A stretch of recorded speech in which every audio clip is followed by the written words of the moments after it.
नमस्ते जी, नमस्ते। तो सेकंड वीडियो आ गई है जेड टेस्ट की। क्वेश्चंस करने जा रहे थे हम। पिछली वीडियो में एक एग्जाम्पल किया था, इस वीडियो में हम 2 क्वेश्चन और कर रहे होंगे।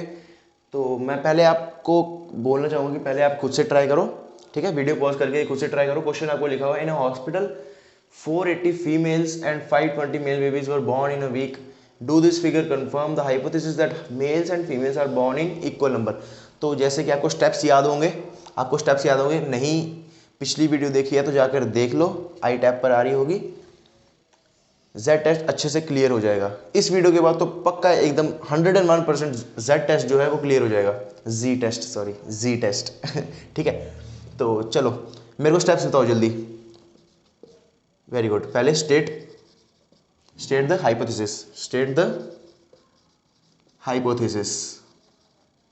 फटाफट करेंगे ये 2 क्वेश्चंस। तो नल हाइपोथेसिस में क्या ले सकते हैं इसमें? 480 फीमेल है और 520 मेल है। उसने पूछा है कि do this figure confirm the hypothesis that mails and female, मतलब दोनों इक्वल नंबर में हो रहे हैं कि नहीं, ठीक है। तो नल हाइपोथेसिस हम क्या ले लेंगे? Male babies born equals to female babies born, ठीक है जी। और ऑल्टरनेटिव में मैंने बोला था इसका उल्टा लेते हैं, is not equals to this. पूरा लिखना है आपने, पूरा लिखना है, ठीक है, शॉर्टकट नहीं मारना। चलो जी, सेकंड स्टेप में हम क्या करते थे? कैलकुलेशन करते थे। इसकी करो कैलकुलेशन। मेरे को फॉर्मूला बताओ पहले स्टैंडर्ड एरर का। एन पी क्यू का अंडर रूट, ठीक है जी। एन क्या है यहाँ पे हमारे पास? मैंने बोला था टोटल सैंपल साइज होता है, टोटल सैंपल साइज। तो 480 प्लस 520, ये हो गया आपके पास पूरा 1000 हो गया। पी क्या लेंगे? प्रोबेबिलिटी ऑफ सक्सेस बोला था मैंने, पी क्या लेंगे? किसी एक को भी अगर सक्सेस मानते हो, दूसरे को फेलियर मानोगे तो कोई ज़्यादा इतना फर्क नहीं पड़ता है। तो 1/2 और 1/2, क्योंकि यार 2 ही तो है ना आपके पास, एक मेल है और एक फीमेल है, दोनों में से कोई एक ही होगा, ठीक है। तो 1/2 और 1/2। ओके जी, चलो तो फॉर्मूले में लगाएं इसको। 1000 अपॉन में ये हो जाएगा 4, ठीक है जी। इसका चलो इसको यहीं पे ऐसे ही रहने दो। अगला हम क्या करते थे? डिफरेंस अपॉन में स्टैंडर्ड एरर, ये होता है स्टैंडर्ड एरर। और ये क्या निकलता था हमारा? Z कैलकुलेटेड, ठीक है। तो डिफरेंस कितना आएगा? मैंने क्या बोला था? टोटल नंबर कितने हैं? 1000 है। और हम क्या कर रहे थे? हम 50-50 इसको, ये देखो यहाँ पे लिखा ना, male babies equal to female babies 1, मतलब हम 50-50 डिवाइड कर रहे थे। तो 1000 का हाफ क्या होगा? 500।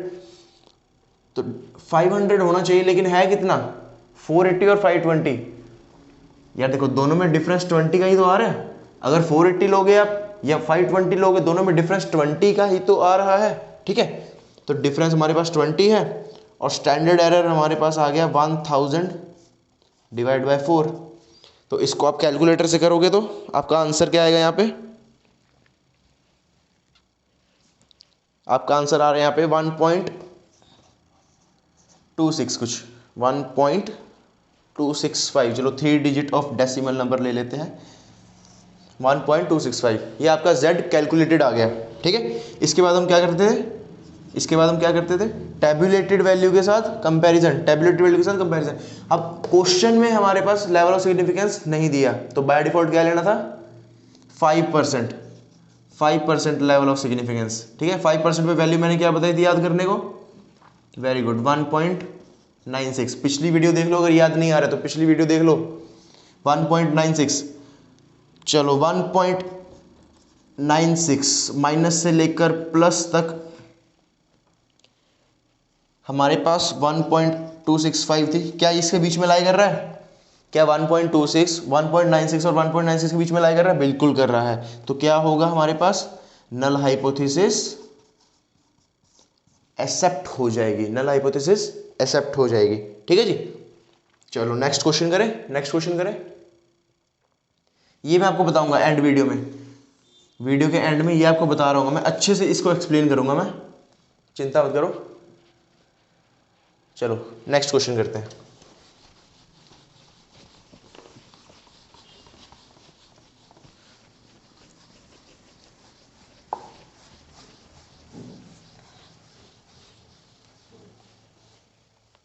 तो नेक्स्ट क्वेश्चन है हमारे पास, इसको पॉज करके पहले खुद ट्राई करो, बहुत इजी है ये भी। Person throws 10 dice is 500 times, 10 dice है उसके पास, डाइस पता ना आपको जिससे लूडो खेलते हैं, ठीक है, 10 डाइस है, उसने कितनी बार थ्रो करी 500 टाइम्स। तो पहले n आ जाएगा हमारे पास कितना, 10 इंटू में 500, n क्या होता है, टोटल सैंपल साइज होता है ना, तो टोटल सैंपल साइज हम इसका निकालेंगे तो 5000 हमारे पास आ जाएगा, कोई दिक्कत नहीं है, बहुत इजी, ठीक है। चलो जी, पहला स्टेप हमारे पास स्टेट हाइपोथेसिस, ठीक है। अब इसको ध्यान से देखना, नल हाइपोथेसिस और अल्टरनेटिव हाइपोथेसिस में क्या होगी। एंड ऑब्टेन 2 5 6 0 टाइम्स 2 4 और 6, मतलब ये क्या कह रहा है, डाइस होती है ना 1 2 3 4 5 एंड 6, 6 नंबर होते हैं डाइस पे, ठीक है। वो क्या कह रहा है कि 4 2 और 6 उसके पास 2560 टाइम्स आ रहा है, कितने में से, 5000 टाइम्स में से, ठीक है। मतलब इसको अगर ध्यान से देखोगे ना आप, तो ये कौन से हैं, इवन नंबर्स आ रहे हैं, 2 4 6 2560 टाइम्स आ रहे हैं, कितने में से, 5000 टाइम्स में से, मतलब इवन नंबर्स आ रहे हैं उसके पास, इवन नंबर्स आ रहे हैं। बचे कौन से, ऑड नंबर्स ही तो बचे। तो कितनी प्रोबेबिलिटी हुई, इवन और ऑड, दो सैंपल है, तो प्रोबेबिलिटी कितनी हुई, 1/2 और 1/2। क्लियर है। मतलब अगर सक्सेस और फेलियर की टर्म में आप बोलना चाह रहे हो, तो अगर इवन को आप सक्सेस मानते हो या इवन को अगर आप फेलियर मानते हो, तो ऑड को आपको सक्सेस मानना पड़ेगा, अगर इसको आप सक्सेस मानते हो तो ऑड को आपको फेलियर मानना पड़ेगा। दोनों का 1/2 ही आ रहा है, तो इसमें कुछ ज़्यादा ध्यान देने की जरूरत नहीं है। तो नल हाइपोथेसिस में क्या बनेगी, number of even throws equals to number of odd throws, ठीक है जी। और इसमें बिल्कुल इसका उल्टा, बस नॉट इक्वल्स टू हो जाएगा, number of even throws is not equals to number of odd throws, ठीक है जी। कैलकुलेशन करेंगे हम z कैलकुलेटेड वैल्यू का, ठीक है। सॉरी, इससे पहले हम क्या करेंगे, स्टैंडर्ड एरर निकालेंगे, हो जाती है स्टैंडर्ड एरर निकालेंगे। NPQ, n क्या है हमारे पास, टोटल 5000 है, अपॉन में 4 हो जाएगा, 1/2 इंटू 1/2 1/4 हो जाएगा, 5000 अपॉन में 4 हो जाएगा। अब करेंगे z कैलकुलेटेड, तो डिफरेंस अपॉन में स्टैंडर्ड एरर। अब मेरे को डिफरेंस बताओ इसमें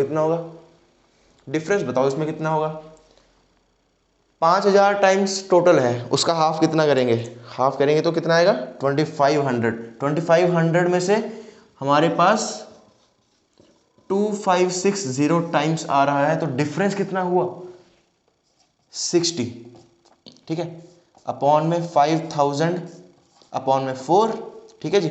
इसको कैलकुलेटर से कैलकुलेट करेंगे तो हमारे पास वैल्यू कितनी आ रही है, 1.7, बहुत बढ़िया, 1.7, इसकी वैल्यू 1.7 आ रही है, एक बार चेक कर लेना। चलो लास्ट स्टेप हमारे पास, इसको क्या करेंगे, कंपेयर करेंगे किसके साथ, टेबुलेटेड वैल्यू के साथ। क्वेश्चन में हमारे पास कुछ गिवन है लेवल ऑफ सिग्निफिकेंस का, जी नहीं गिवन है, तो बाय डिफॉल्ट क्या लेंगे हम, 5% लेंगे, उसकी वैल्यू कितनी होती है, 1.96 होती है। तो -1.96 से लेकर +1.96 तक हमारे पास 1.7 लाई कर रहा है क्या इसके बीच में, जी बिल्कुल कर रहा है। तो ऑल्टरनेटिव हाइपोथेसिस रिजेक्ट हो जाएगी और नल हाइपोथेसिस हम यहाँ एक्सेप्ट कर रहे होंगे, नल हाइपोथेसिस यहाँ पे एक्सेप्ट कर रहे होंगे। समझ में आया, जी टेस्ट समझ में आया। अब ये टेबल की वैल्यू को देखना कैसे है, ये मैं अभी आपको बताता हूँ। टेबल की वैल्यू को देखना कैसे है, इसमें मुझे पता है थोड़ी बहुत दिक्कत अभी आ रही होगी आपको, ये कैसे ले ली, एक मिनट रुको जरा यार। देखो मैंने आपको पहली वीडियो, इंट्रोडक्शन वाली वीडियो थी, उसमें मैंने आपको 1 टेल टेस्ट और 2 टेल टेस्ट बताया था, ठीक है। उसके ग्राफ्स बताए थे मैंने आपको, अगर याद हो तो आपको 2 टेल्ड के ग्राफ ऐसे, यहां पे एरर और यहां पे एरर, ठीक है। और 1 टेल्ड का ग्राफ हमारे पास एक ऐसे था, यहाँ पे एरर, और एक ऐसे था यहाँ पे एरर। ठीक है जी, अगर नहीं याद आ रहा फर्स्ट वीडियो देखो, ठीक है, इंट्रोडक्शन वाली वीडियो में बताया था।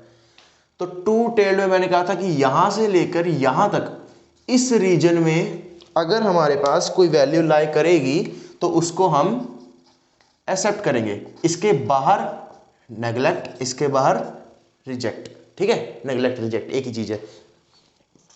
इसके आगे कुछ वैल्यू आएगी, मतलब इस रीजन में वैल्यू आएगी, मतलब इसके बाहर जितनी भी वैल्यूज हैं अगर उनमें से कोई भी वैल्यू आएगी तो उसको हम एक्सेप्ट कर रहे होंगे, लेकिन इसके अंदर वाली वैल्यूज को हम रिजेक्ट कर रहे होंगे।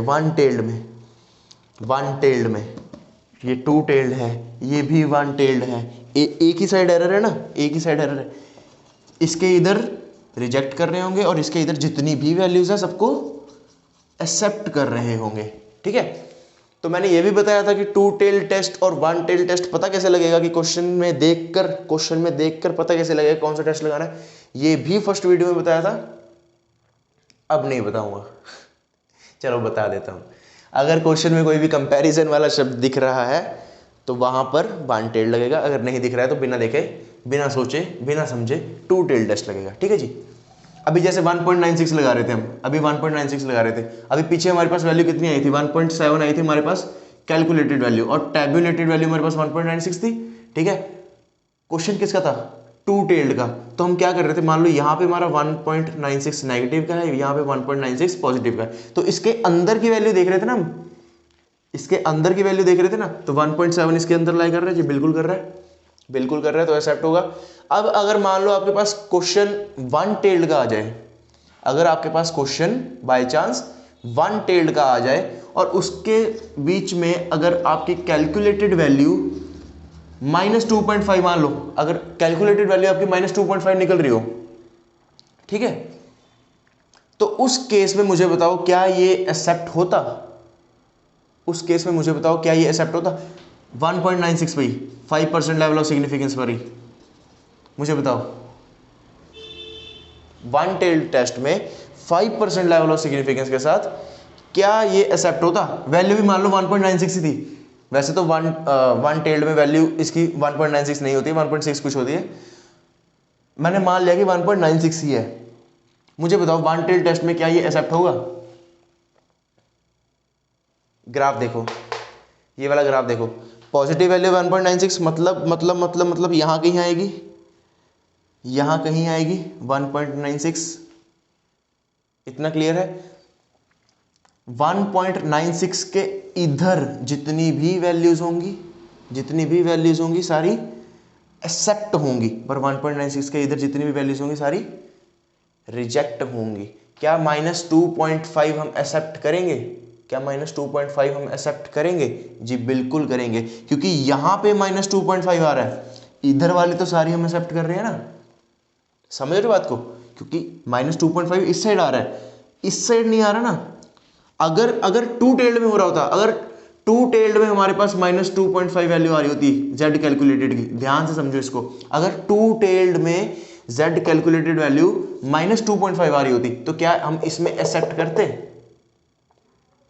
यहां तक -1.96 है, इसके मतलब इधर, मतलब कहीं यहां कहीं आएगा -2.5, तो इसको एक्सेप्ट कर रहे होंगे आप, बिल्कुल नहीं, इसको हम रिजेक्ट कर रहे होते, तब इसको हम तब रिजेक्ट कर रहे होते। ठीक है, होप सो क्लियर है आपको। तो इसी के साथ जी टेस्ट का पहला test for number of successes हमारा यहाँ पे खत्म होता है। मिलते हैं नेक्स्ट वीडियो में।